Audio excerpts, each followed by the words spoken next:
Ça fait 10 ans, 9 mois et 30 jours que la Russie et l'Ukraine sont en guerre. La guerre russo-ukrainienne est un important conflit post-soviétique, militaire et diplomatique, opposant l'Ukraine d'une part à la Russie, alliée aux forces séparatistes ukrainiennes pro-russes d'autre part.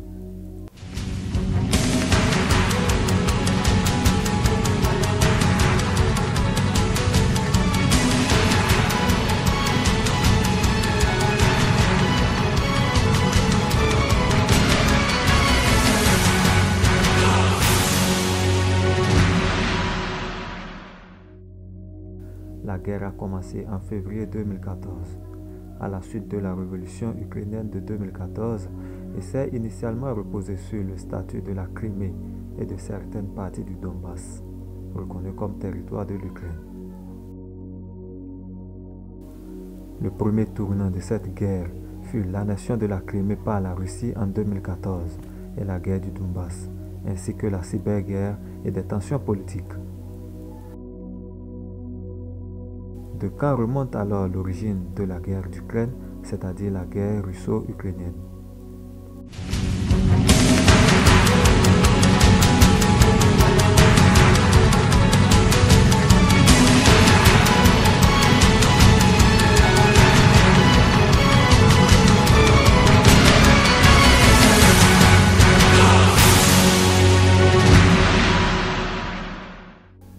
Le 21 novembre 2013, à la suite de la décision du gouvernement ukrainien pro-russe de refuser d'adhérer à l'accord d'association entre l'Ukraine et l'Union européenne, des soulèvements de grande envergure se déclenchent et aboutissent le 22 février 2014 à la fuite du président ukrainien Viktor Yanukovych, destitué par vote de l'Assemblée nationale ukrainienne et remplacé par Oleksandr Turchinov, qui devient président intérimaire.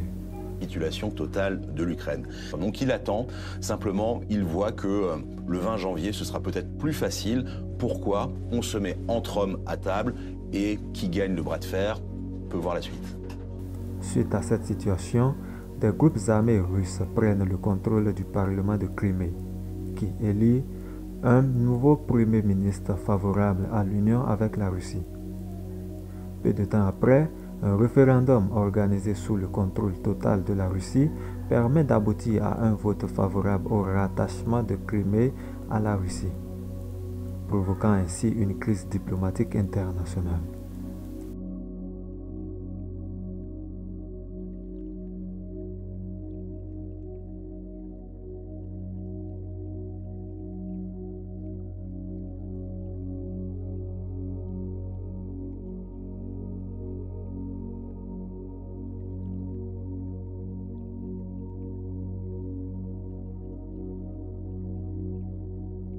Vladimir Poutine, il signe ce matin la nouvelle doctrine nucléaire. En cas d'attaque massive sur son sol par l'Ukraine, la Russie pourra utiliser l'arme nucléaire.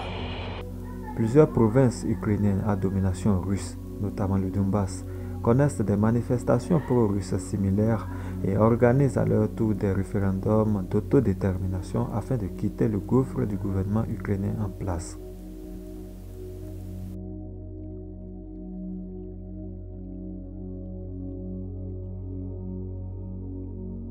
La Russie est accusée alors d'avoir soutenu militairement les insurgés en menant une stratégie militaire qui allie de guerre conventionnelle, de guerre irrégulière, de cyberguerre et d'autres outils non conventionnels tels que la désinformation.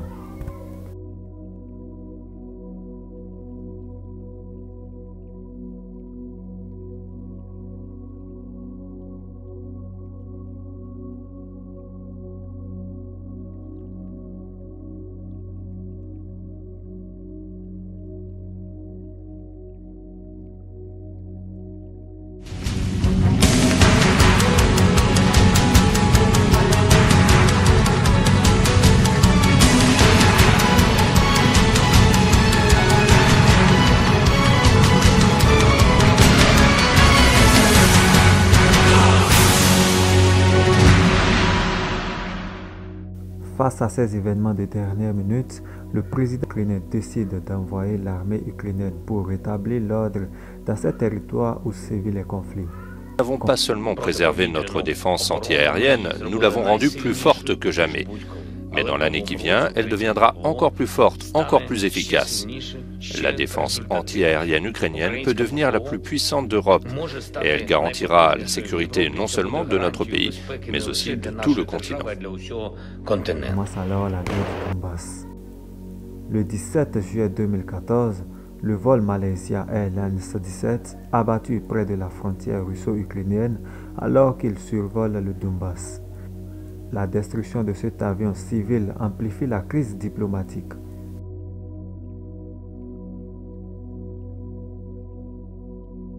L'armée ukrainienne et les séparatistes ukrainiens s'en accusent mutuellement. Des enquêtes ont été menées et accusent l'armée russe de responsable de l'attaque, malgré que cette dernière affirme ne pas être présente sur les lieux. Le 23 février au soir, Vladimir Poutine annonce lors d'une allocution télévisée lancer une opération militaire spéciale en Ukraine. Dans la nuit du 23 au 24, le territoire ukrainien est bombardé et les troupes russes commencent l'invasion totale du territoire ukrainien.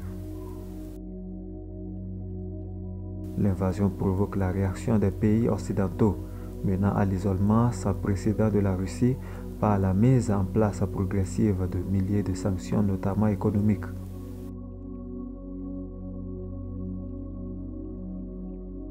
Putin is focused on winning this war. He will not stop.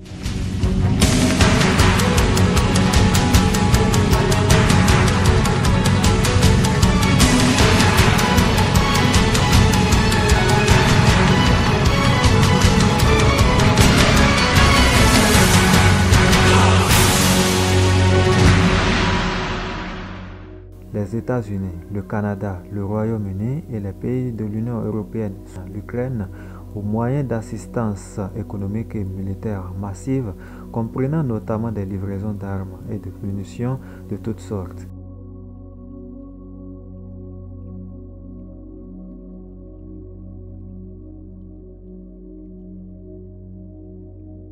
Ainsi que des aides de formation technique et militaire des nouveaux combattants ukrainiens.